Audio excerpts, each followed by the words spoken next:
I thought I was just stopping by for a casual coffee, but when her mom's best friend sat down beside me, everything I believed about attraction, boundaries, and timing quietly began to change. I didn't think much of it when she texted me that afternoon.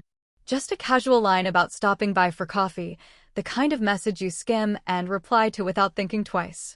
I assumed it would be light conversation, maybe a chance to catch up, nothing more.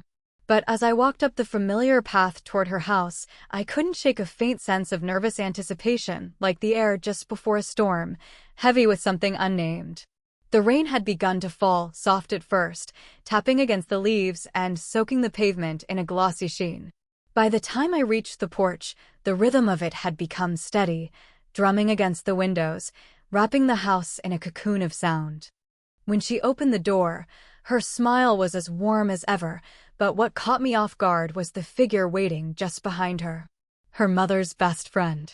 I'd met her once before, only in passing, but she was hard to forget. There was something effortlessly graceful about her, the kind of presence that doesn't need to announce itself. Tonight, though, that presence felt magnified. She stood there with a delicate porcelain cup in hand, her eyes lifting to meet mine as though she'd been expecting me all along. "Come in," she said, her voice smooth, carrying a warmth that immediately softened the edges of my hesitation. The aroma of fresh coffee drifted from the kitchen, mingled with something faintly floral. Her perfume, I realized, subtle, but commanding enough to cut through the rain-soaked air. The living room glowed with a soft amber light, the kind that made everything feel gentler as though time had slowed. I sat down on the sofa, half expecting her to take the armchair across from me, but instead she lowered herself gracefully onto the cushion beside mine. Not close enough to be inappropriate, but closer than I would have imagined. The kind of closeness where you can feel the warmth radiating from another person, where the simple awareness of their nearness changes the atmosphere. Her daughter busied herself in the kitchen, humming faintly as she prepared another pot of coffee. That left me there, side by side with a woman who seemed at once familiar and impossibly distant. She turned toward me slightly, her eyes alive with curiosity, and for the first time that evening, I realized this conversation wouldn't be the casual, forgettable kind. "You're quieter than I expected," she said lightly, tilting her head, a small smile tugging at her lips. I laughed softly, trying to gather myself. Just taking it in, I admitted, my voice steadier than I felt. The rain continued its steady percussion against the glass, but inside, everything felt still.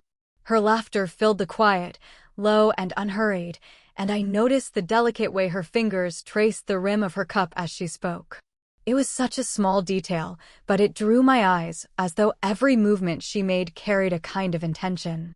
And in that moment, as the coffee steamed gently on the table and her presence wrapped itself around me like an invisible thread, I realized this wasn't just going to be an ordinary evening. I hadn't planned on sitting this close to her.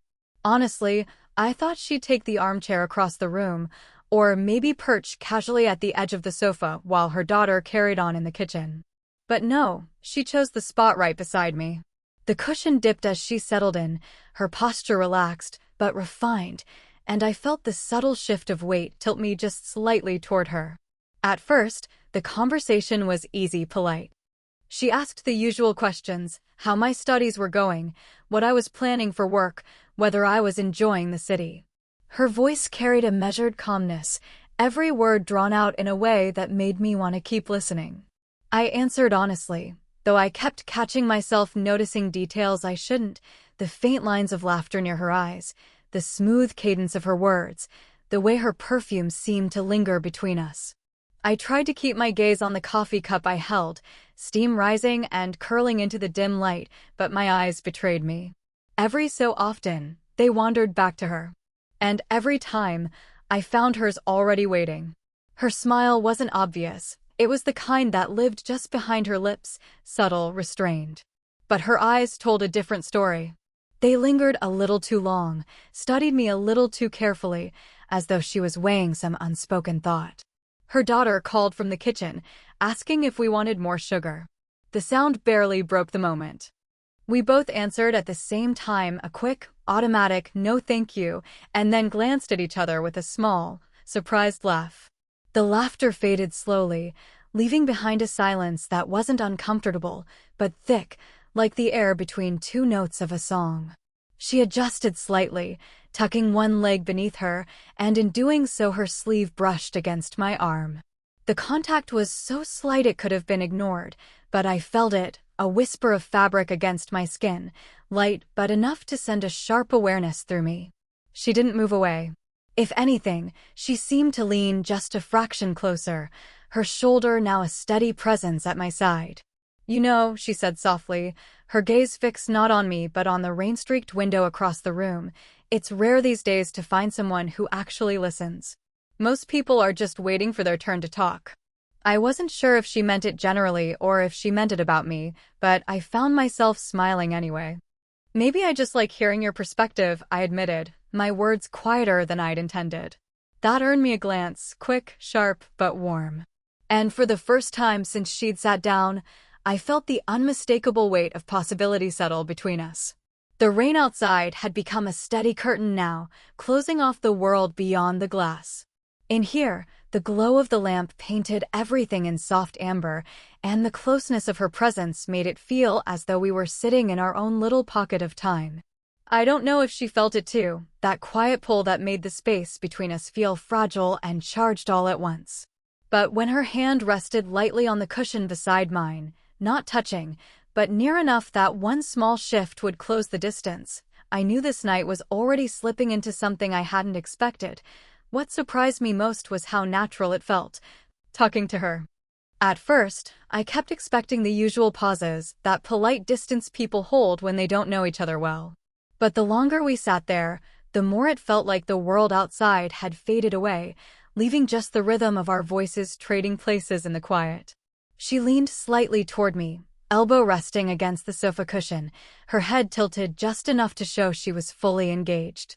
"So tell me," she said, her tone curious but not pressing, "what is it you actually want to do with your life? Not the version you tell people to sound responsible, the real one." I laughed nervously at her phrasing, but she waited, her expression patient, expectant. There was no judgment in her eyes, only genuine interest. And so, slowly, I told her. About the things I dreamed of doing, the doubts that weighed me down, the uncertainty of being at an age where the world expects you to have everything figured out. She didn't interrupt. She listened. Really listened. Every so often, she nodded, or her eyes softened, or she gave me a small smile that seemed to say, "I understand." When it was her turn, she didn't offer rehearsed wisdom or rehearsed answers. Instead, she admitted her own struggles, how plans had shifted, how choices didn't always unfold the way we hoped, how even at her stage in life there were still unanswered questions. Her honesty surprised me. I hadn't expected someone so composed, so put together, to admit vulnerability. But she did, and it drew me in. It made the gap between us, in age, in experience, in circumstance, feel a little less impossible. At one point, as I tried to explain how certain decisions kept me up at night, she reached across the small space between us, just lightly, to tap her fingers against my hand. "You think too much," she teased gently, her touch meant to punctuate the thought. But her fingers lingered a moment longer than they needed to. Not long enough to be obvious, just long enough for me to feel the warmth of her skin against mine, subtle but undeniable. It was a simple touch, almost nothing at all, yet it sent an involuntary shiver racing up my arm. She noticed, I could tell by the flicker of her smile, the way her gaze dropped briefly to where her hand rested before she pulled it back. The rain outside deepened, drumming harder against the glass. The kitchen clatter had faded. Her daughter was humming to herself, leaving us tucked in this cocoon of shared words and unspoken tension. I found myself studying her, the way she leaned back, her posture relaxed yet elegant, the silver glints threading her dark hair under the lamplight. She carried herself with an ease that made me want to lean closer, to hold on to the steadiness she radiated.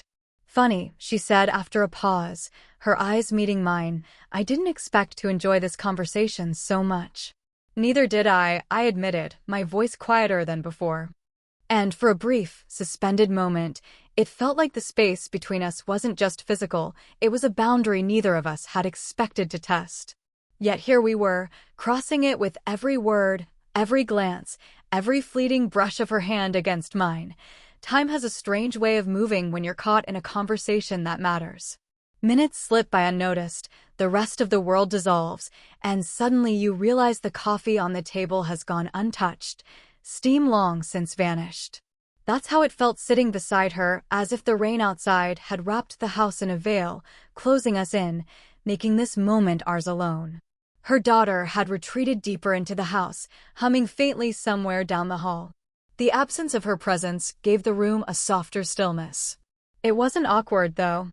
If anything, it made the space between us feel more charged, as though every word, every glance carried weight now. We spoke about everything and nothing, her memories of traveling when she was younger, the small joys she found in daily rituals, the little frustrations that no one else seemed to notice. And somehow, I found myself telling her about moments I hadn't shared with anyone, the nights when doubt kept me awake, the way silence sometimes felt heavier than noise, the ache of wanting to belong somewhere and not knowing where that was. She listened in a way that made me feel seen. Not just heard, but seen. Her eyes stayed on me, steady and intent, as though my words were more than just sounds in the air. There was warmth in her expression, a kind of patient kindness that disarmed me. At some point, without either of us really noticing, our shoulders brushed. I thought she might shift away, but she didn't. She stayed there, close enough that I could feel the faint heat radiating from her body, close enough that the scent of her perfume, soft, floral, almost powdery, mixed with the earthy aroma of the rain. The sound of it drumming against the windows became a rhythm, steady and low, like a heartbeat echoing through the room. The world outside blurred into gray streaks, but inside, the lamplight glowed golden on her face, highlighting the delicate curve of her cheek, the soft strands of hair that had slipped loose around her shoulders. Every so often, she would tilt her head slightly when I spoke, her gaze flicking between my eyes and my mouth as though studying me, memorizing me. I couldn't remember the last time anyone had given me that kind of undivided attention. And the more I noticed her, the less I could ignore the subtle pull between us. The quiet rise and fall of her breath, the faint brush of her thigh against mine when she shifted her weight, the unspoken permission in her nearness. For a long moment, neither of us said anything. The silence wasn't empty, it was thick, alive, humming with something I couldn't quite name. My chest tightened with the awareness of it, with the realization that I didn't want to move, didn't want to break whatever spell had formed around us. She turned to me then, her lips parting slightly as though she was about to speak, but instead she just smiled, small, secretive, knowing. It was the kind of smile that said, "We both feel this, don't we?" And in that quiet room, with the rain guarding the walls and her presence pressed close against mine, I couldn't deny it anymore. The world outside had disappeared, and all that mattered was the woman beside me. The silence between us stretched, not heavy but fragile, like a glass surface that might shatter if either of us spoke too loudly. I shifted slightly, setting my untouched cup of coffee back on the table. The porcelain made the faintest clink, startling against the quiet rhythm of the rain outside. She was watching me. Not in a way that demanded an answer, but in the way someone watches when they're searching for something: reassurance, perhaps, or truth. Her lips parted as though she wanted to say something, but she hesitated, gathering herself before her voice finally emerged. "You know," she began softly, her eyes flicking down to her hands, "I didn't expect to enjoy this evening so much. Honestly, I thought I'd just sit here for a while, maybe be polite, and then let the two of you carry on. But..." She looked back at me, and her gaze lingered. "This feels different." Her admission hung in the air like a delicate thread, fragile and daring. I felt my pulse quicken, heat rushing to my face. There was a temptation in me to brush it off lightly, to deflect with humor, but I couldn't. Because the truth was, I felt it too. "It does feel different," I said, my voice lower than I intended. "I wasn't expecting this either. But sitting here with you, it feels strangely natural." She gave me a smile then, but it wasn't casual. It was quiet, almost shy, as though she was unaccustomed to being seen this way. She shifted slightly, her hand resting on the cushion close to mine. Not touching, just close. The nearness of it felt more intimate than if she'd actually taken my hand. My fingers twitched, drawn toward hers, but I hesitated. The space between our hands was no more than an inch, yet it felt like a canyon. I could almost feel the warmth radiating from her skin, and with every passing second the pull to close that distance grew stronger. Her breath caught slightly, a sound so small I might have missed it if I wasn't so attuned to her. And then, with a courage that seemed to surprise even herself, she let her little finger brush against mine. Just the lightest touch, fleeting, testing. The effect was electric. My chest tightened, and for a moment I forgot how to breathe. I glanced up, and she was already looking at me, her eyes wide, searching, almost apologetic. Neither of us moved to pull away. "I shouldn't," she whispered, more to herself than to me, as though trying to ground the moment. But her hand stayed where it was, her fingers grazing mine in a delicate, trembling line. I shook my head slowly. "Maybe not. But I don't want to move away." Her lips parted, and she let out a soft, unsteady laugh, half nervous, half relieved. The tension between us was no longer subtle, it was alive, stretching taut across the small space we shared. The rain continued its steady drumbeat outside, but inside the only sound that mattered was the faint, uneven cadence of our breaths. For the first time that night, the air between us wasn't filled with conversation, it was filled with possibility. For a while, we stayed like that, hands almost, but not quite, touching. The air between us hummed with an intensity one hadn't expected when I first walked through that door. My heart thudded in my chest, steady but insistent, as though reminding me that something was happening here, something fragile and unplanned. She leaned back slightly, drawing in a breath that sounded like she was steadying herself. Then, with a small smile, she tilted her head toward me. "You've got a little." Her hand lifted gently, hesitating for the briefest moment before brushing across my forehead. A strand of hair out of place. It was such a simple gesture, something almost maternal, yet the way her fingers lingered changed everything. The pat of her thumb grazed my temple as she tucked the hair back, her touch featherlight, but enough to send a warmth rippling through me. She didn't rush the movement.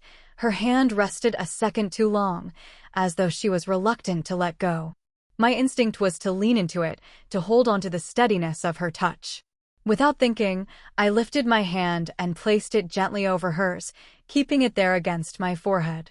For a moment, neither of us moved. The quiet contact spoke louder than words ever could. Her breath hitched, and I felt it more than I heard it, the faint quickening of her chest, the subtle pause in her rhythm. Our eyes met then, locked in a gaze that neither of us seemed capable of breaking. There was no playful teasing this time, no nervous laughter to cut the moment. Just silence and the weight of everything we weren't saying. The lamplight caught the glint in her eyes, softening their edges, making them seem warmer, deeper. I noticed the faint curve of her lips, the way they parted slightly as though she was on the verge of speaking. But no words came. Instead, she let her hand shift slightly beneath mine, turning it so our palms brushed together. The touch was subtle, skin against skin, warm and delicate, but it felt monumental. Our fingers grazed, then stilled, resting side by side, not fully intertwined, but close enough that the possibility was there. I swallowed hard, trying to calm the tightness in my chest.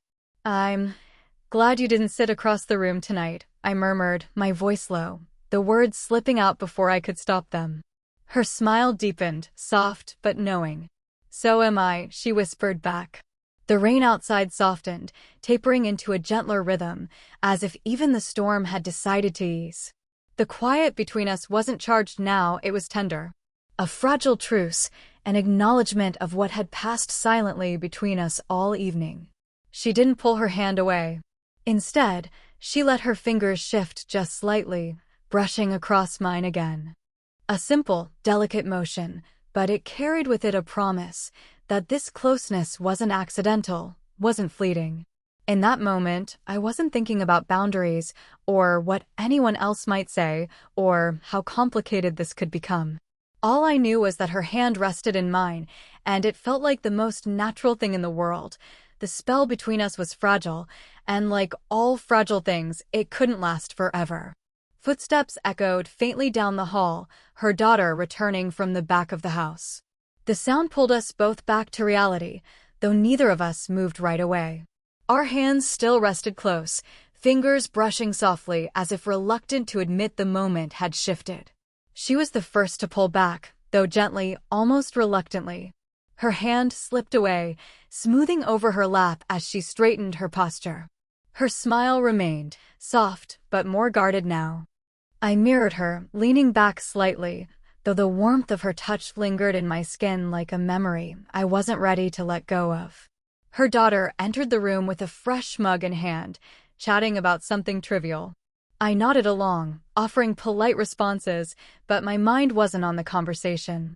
It was still with the woman sitting beside me, with the silence we'd shared, with the confession we'd both spoken without saying much at all.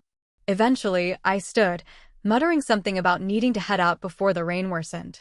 She rose with me, her movements calm, composed, though her eyes betrayed a different story.